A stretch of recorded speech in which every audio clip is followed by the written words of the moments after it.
everyone, I'm Liz and this is my husband Alex, and today we're going to be going over our DIY route we did bikepacking across Europe from London to Istanbul, Turkey. So we're going to be providing you a route overview, the apps we use to help plan this adventure, and what kind of like our daily planning routine looked like on the road. And just overall like why we chose the route we did, because we did not follow a set route. I'm gonna be including some chapters, so feel free to skip around if you wanna just kind of focus on certain areas, but I think we'll dive right in.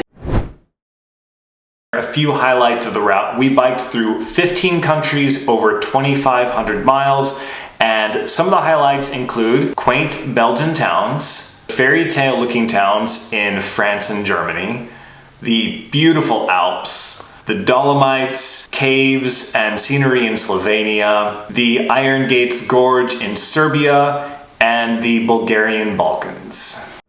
First, we're going to talk about the route that we did and why we chose this route. So we'll include a map in here, and we'll also put a link to our website with the route if you want to look at it in a little bit more detail. But we didn't really follow any set routes. We could have taken a lot of the Eurovelo routes from London almost all the way to Istanbul, but we chose to make our own way. So at the beginning of 2023, we knew we wanted to do a bikepacking trip abroad. We weren't 100% sure where we wanted to do this. We went through many iterations of what we should do, and initially we were really only looking at doing like a 30-day trip, maybe around Romania or one of the Balkan countries. But then at some point it kind of hit us, what if we started in London and ended in Istanbul? And there was something about starting and ending in such iconic cities that just felt right. And although it was like twice as long as what we were originally thinking, it just kind of felt like that's what we should do. It would be this epic adventure that would top everything that we've ever done before. And we also really wanted to fuse our two interests. So if you guys have been following us from the beginning, you know we post a lot of travel content. We also post a lot of outdoor-based adventure content, including bikepacking. And we knew we wanted to do more bikepacking ever since we did the Great Divide.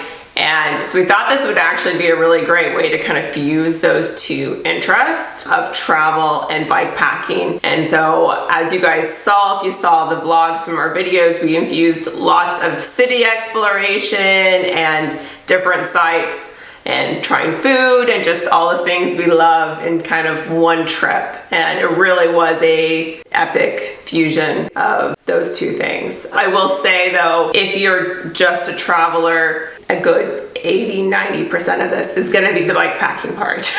Yeah. It's just the nature of biking 2,500 miles across the continent. However, we really loved that aspect as well, but I did just want to caveat that in case like there's someone who only wants to travel. And at the same time, one of the really nice things is how it's paced. If you're traveling, if you're hopping from place to place with a train, you're moving very quickly and you're maybe not seeing as much. But when you bike pack from one place to another, you are seeing a lot of what's around you. Even if it's just a bunch of farmland, you're still seeing so much of the country that you would not necessarily see if you're traveling using a car or other kind of vehicle, planes, trains, and those types of things. So I think it's a really great way to travel. It's slower, so you kind of need to set aside some more time for it, but it is a great way to travel, and I think now are possibly our favorite way of traveling. Yeah, for sure. All right, another reason we selected the route we did was we really focused on areas we wanted to travel to. We've had like a list of things we wanted to see in Europe for a very long time. So we kind of, when we looked at like where the most efficient way was to go from London to Istanbul, we started just adding things slowly and surely to our list that didn't seem too far out of the way that we've been wanting to see. For example, like the Alsace region of France. I've always wanted to see those fairy tale towns, and so I wanted to add that, and Slovenia and like the Alps.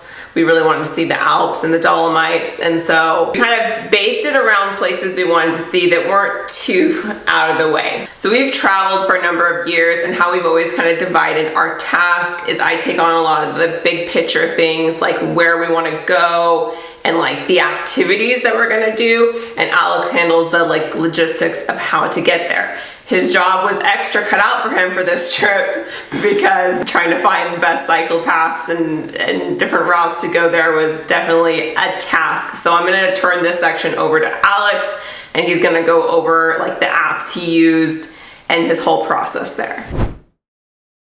In planning this trip, I ended up using 6 different apps: Komoot, Cycle.travel, Citymapper, Google Maps, Gaia GPS, and Maps.me. For the most part, I used Komoot and Cycle.travel to do the big picture planning before our trip even started. The reason I did this is because these 2 apps have a really nice feature where you can select which ride type you want to do. It could be pavement, gravel, or mountain biking. So it was nice to be able to switch between those features when doing the big picture planning of this trip.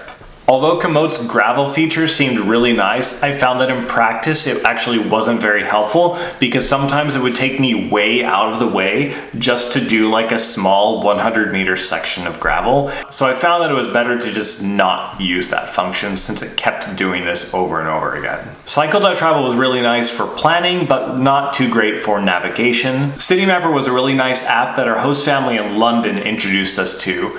And one of the nice features about it is that if you're in a big city in Western Europe, you can actually tell it to navigate you on quiet streets or streets with less traffic, and that was really helpful in getting out of London. So there's definitely a use case for that when you're in bigger cities. Google Maps, I really tried not to rely on too much because if you ever use Google Maps in any country besides the USA, it actually can be incredibly inaccurate, especially the further east we got into the Balkans. It often just didn't have the right kind of information. So I mostly use Google Maps to look for restaurants or different sites so I could see it on the map and then navigate there. Gaia GPS is an app that I use all the time in the backcountry, and I use it on the GDMBR, and I think it can be really good. However, it's a lot better to use this if you actually have GPS tracks to follow. So that's why it works well for something like the GDMBR, where you can download the tracks ahead of time and just load them into Gaia GPS and then you navigate. Maps.me is just an app that I almost always have when I travel because sometimes it has better information than Google Maps. I found that I didn't use it very much.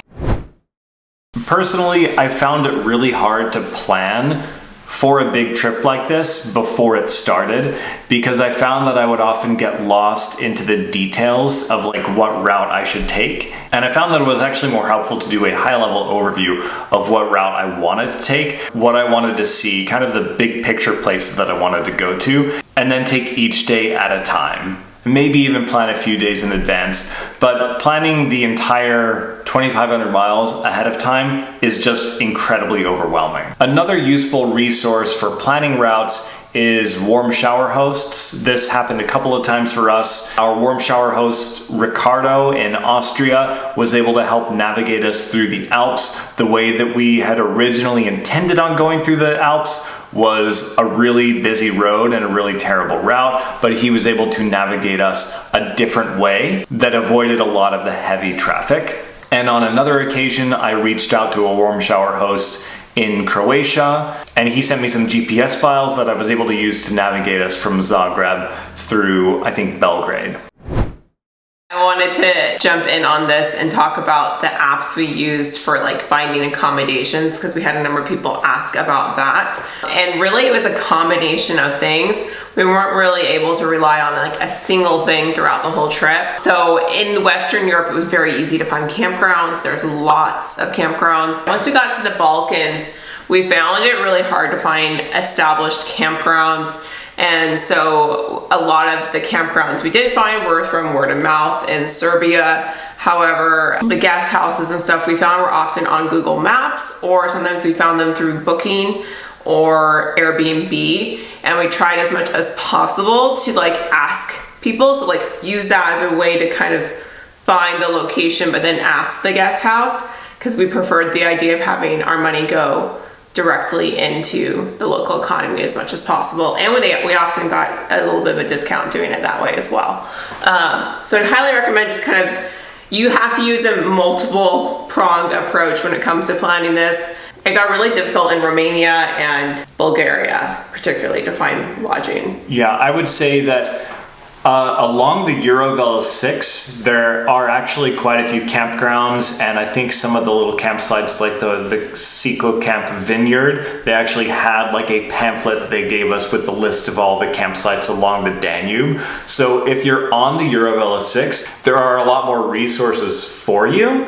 Yeah. But we found that once we got off of the Eurovelo 6, like I think starting in Bulgaria, that's when things got a lot more challenging, and we were constantly having to do this dance of, do we do 20 miles to the next town, or do we do 80 miles or 90 miles to the town after that? That's when things got really challenging.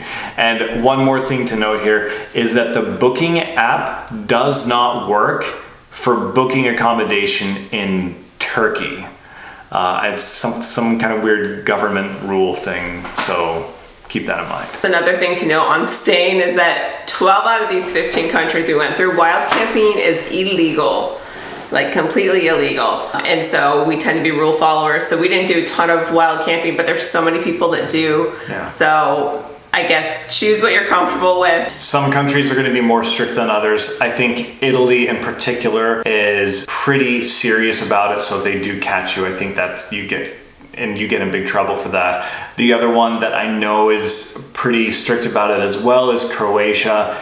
Some police even came up to me one time and like were questioning me on where we were sleeping. Sometimes you can't get away with it, but you can also get in trouble, and the last thing you want is to be paying a huge fine in a Yeah, they often have country. huge fines. That's the thing. We had to do it a few times. Sometimes you just have to. You're in a situation where you have no other option. But we ended up being just so stressed the whole time when we were wild camping because we were worried that someone was going to come knock on us and get us in trouble. So for us, the peace of mind was worth just mostly using established campgrounds and hotels, guest houses, etc. If you want to know the detailed way that I do like the big picture activity planning and like the food and just all that stuff, I have a whole separate video I put together that is seriously underviewed in my opinion. So I'll link that down below and maybe up above so you can go check that out if you want to see how I do that. I use Google Maps and like pin things a lot. There's like a whole process. Now let's dive into the next section of kind of going over our daily routine. So the thing with a trip like this is that you cannot plan for the entire 2.5 months, which is about what we took, ahead of time. Like you just can't. Like you can have the big picture overview of what you're going to do. We even end up changing some of our route along the way because of weather.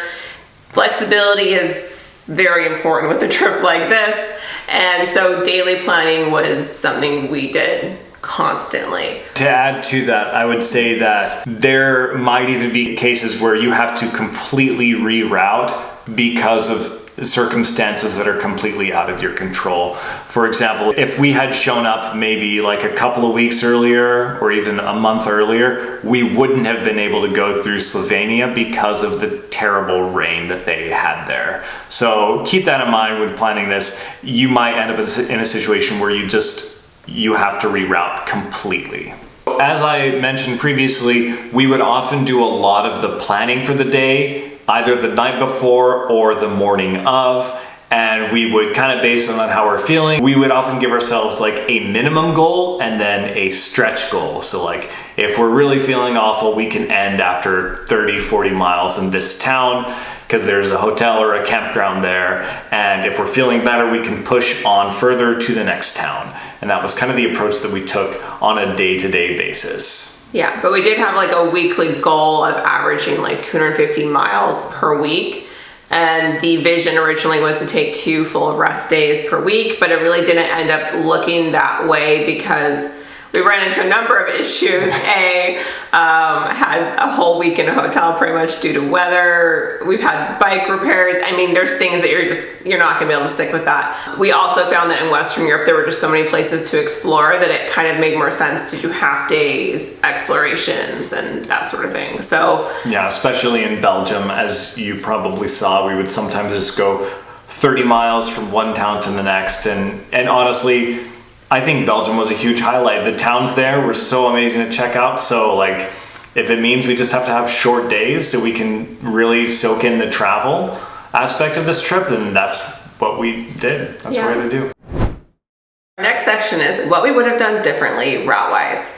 Not all our lessons learned, because there were a lot and we're having a whole separate video on that, but specifically regarding the route, what we would have done differently now that we've learned more and have done this. So overall, we really liked our route through Western Europe. I think all the way through Slovenia, it was great. I think we didn't really run into some major route issues until we started getting further east. So the first thing that we really would have done differently is we probably wouldn't have gone through Bosnia and Herzegovina, mostly because it was only a small section and because it was really difficult to travel through there given the lack of infrastructure. The nearest accommodation was really far away, so we actually had planned to just wild camp, and we thought it would be easier, but it wasn't, because it was all just a bunch of farmland. We thought that it would be easier to just like ask a farmer to camp on their land, but that just wasn't the case. I'd love to go back to Bosnia and Herzegovina someday to properly explore,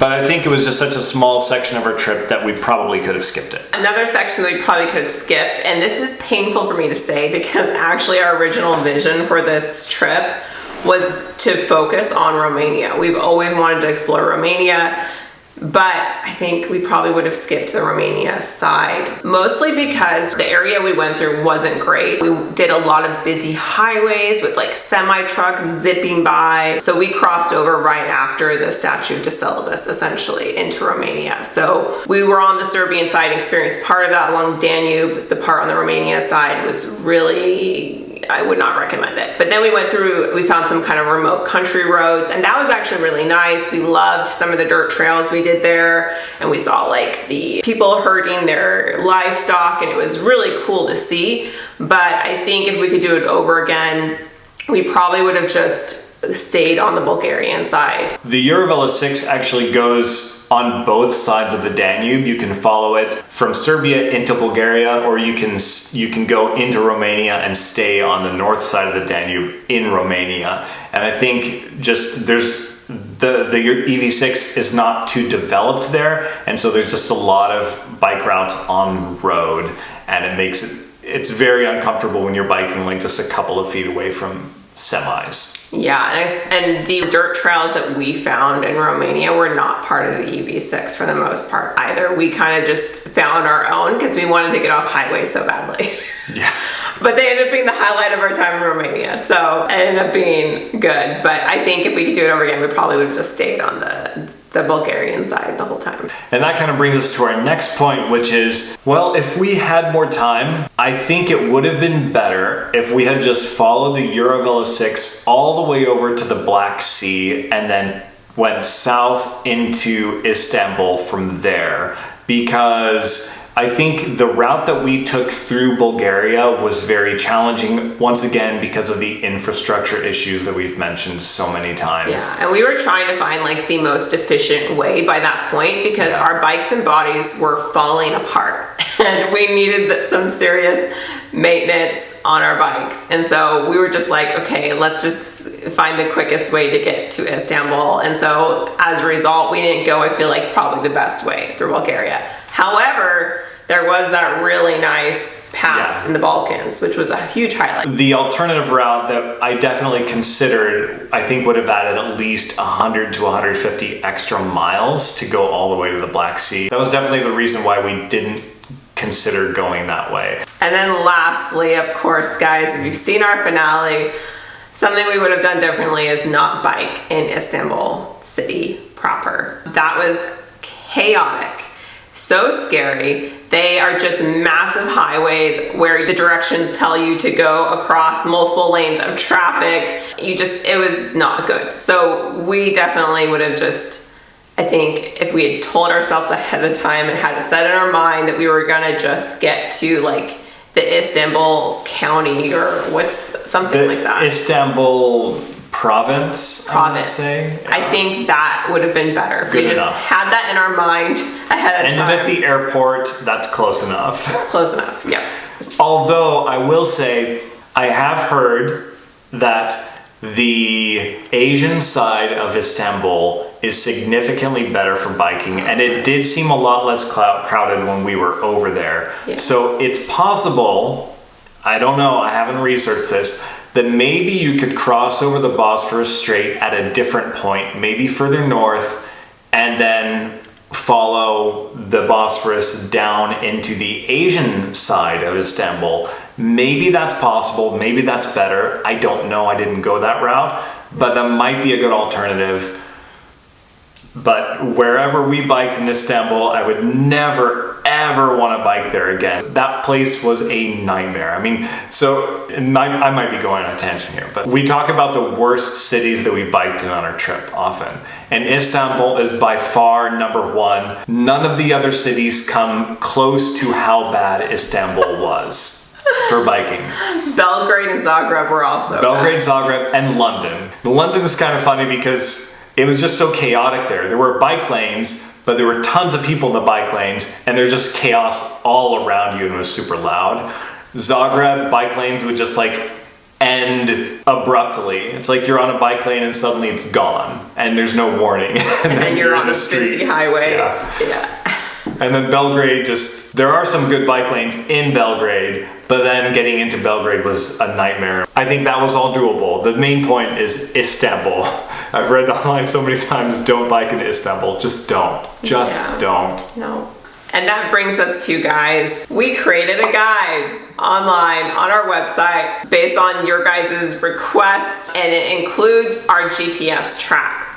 Now, we did not use our actual like tracks that we used throughout the whole trip because we stayed at a lot of like host stays, and we showed that on our channel, and we want to keep that private. So Alex went through all the tracks, and every time he saw that we tangented off, so like whenever we went to off the main route, he just kind of removed it. So that, or the times in Bosnia and Serbia and other places when we were like going all over the place trying to find a campground, I just simplified the route. It is like 99% the route that we followed.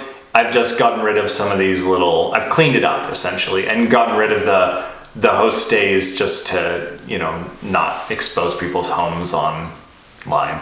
Yeah, and we like stores and all the other little errands and stuff, that's all removed. So it's probably less than 2,500 miles total. I don't know what it is, but it's in our blog post. I also put together a list of like the highlights from each country on the route, and even some foods not to miss that we tried that we really loved. And I hope you guys get a lot of use out of this. Let us know if you have any questions, and I would love to be able to help other people create awesome memories and travel in a fun, unique way. So let us know your questions down below. We have a handful of more videos coming out based on your guys' request. We have a in-depth video on our lessons learned. We have a packing list video, and we have kind of like our camera gear set up. If you guys have other questions or other videos you want us to touch base on, we are creating kind of like a answering your miscellaneous questions as well video. And so let us know and we'll add that to that video.